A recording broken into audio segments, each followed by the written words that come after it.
কাতার প্রতিনিধি গোলাম আলা আকাশ ও কুয়েত প্রতিনিধি মোহাম্মদ জালাল উদ্দিনের পাঠানো তথ্যচিত্রে প্রবাসের সংবাদ জানাচ্ছেন সামদানি প্রত্যয়।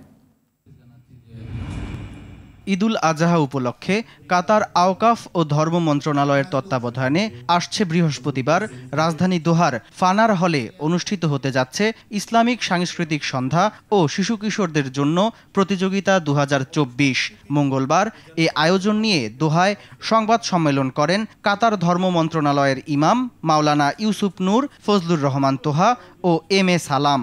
প্রতিযোগিতায় প্রধান অতিথি হিসেবে উপস্থিত থেকে পুরস্কার বিতরণ করবেন কাতারে নিযুক্ত বাংলাদেশের রাষ্ট্রদূত মোহাম্মদ নজরুল ইসলাম।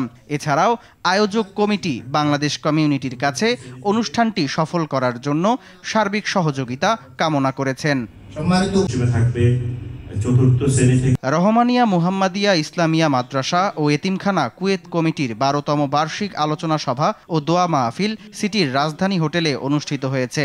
সংগঠনের সভাপতি আবুল হোসেনের সভাপতিত্বে সুহাইব মাহমুদ শিকদার ও আবু সালের যৌথ সঞ্চালনায় প্রধান অতিথি ছিলেন মাহফুজুর রহমান মাহফুজ। এছাড়াও মুরাদুল হক চৌধুরী প্রধান বক্তা হিসেবে বক্তব্য রাখেন।